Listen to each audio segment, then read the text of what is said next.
oluvannyuma lw'ebbanga ng'okulonda kw'abassentebe b'ebyalo emiruka n'obukiiko bwabwe tekubeerawo kyadde akyakulira akakiiko k'ebyokulonda mu ggwanga olunaku olw'eggulo yategeezezza nga bwe bafunye ensimbi ezitegeka okulonda kuno era n'alangirira omwezi ogujja ogw'omusanvu okulonda ebifo bino eby'enjawulo we kugenda okutandika ng'okulonda kw'abassentebe b'ebyalo kwakubeerawo nga 28 omwezi gwe gumu. That's LC1 and LC2.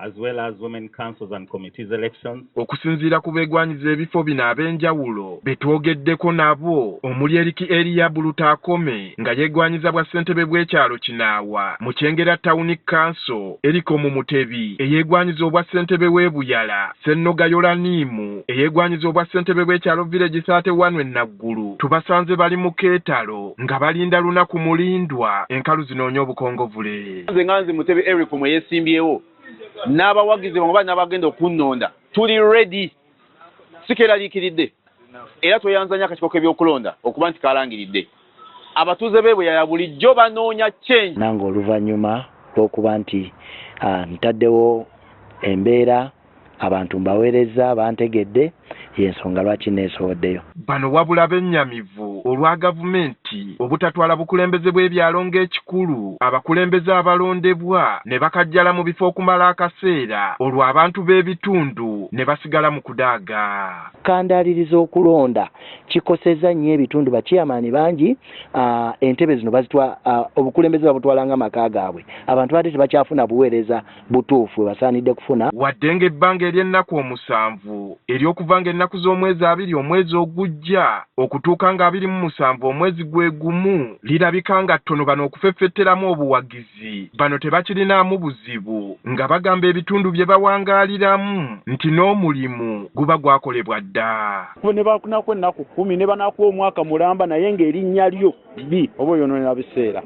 Ennaku zo tetunazicomplainingako kuba kati labayo mukama wange nazaalibwa kuno nkulidde kuno waliwo abakulabye ng'era bakulaba okuvira ddala ng'oli ku mwaka gumu. Kyokoledde abantu tubadde twetaaga ennaku 2 kubanga tubeera ku byalo abantu batumanyi bw'oba olina kyokoze nga tovudde bunaayira abantu baba bakubyemu ddaki toki kati ennaku 7 nnyingi. Ku nsonga y'okusimba mu mugongo bano bagamba ekikulu kya kalulu kubaawo. Mwandisanyuse nnyo nga tuli mu kalulu kana ak'okusimba mu mugongo olw'ensonga nti ke kasinga okuba nga kali credible nnyo mu ngeri ki buli omu osimba w'oyagala bana bagamba kabamu n'empalana kabamu bwagazi. Mu kulonda okuwedde okw'abakansalazi ba meeya baatulaga nti babba nnyo akalulu k'omu box nga gwe batalonze gwe balangirira kale kati batwagazza ekibi newankubadde oba oliawo si kyetwandyagadde nti omuntu at least agende n'akalulu ak'omu mugongo tulabe nako bwe banaakabba.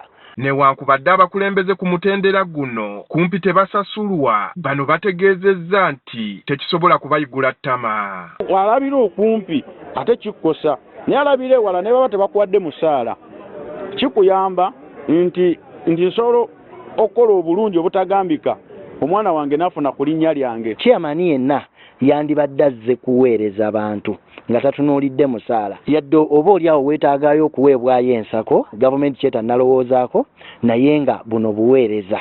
Babatuuze mu bitundu eby'enjawulo betwogedde nabo basanyukidde enteekateeka eno ne bategeeza nti kyakubayamba okulonda abakulembeze ababatuusaako obuweereza. Era ne tuwa nnyo ekitiibwa naddala ba LC chairperson waffe kubanga planning yaffe yonna etandika mu byalo.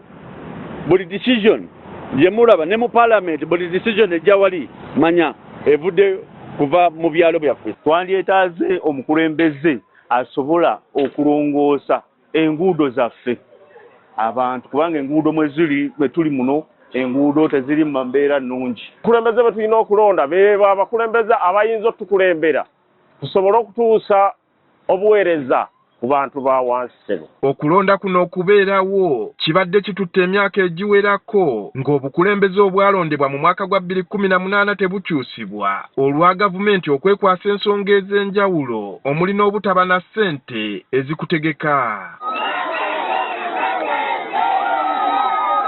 Andrew Kagwa, Agafeeyo, Spark TV.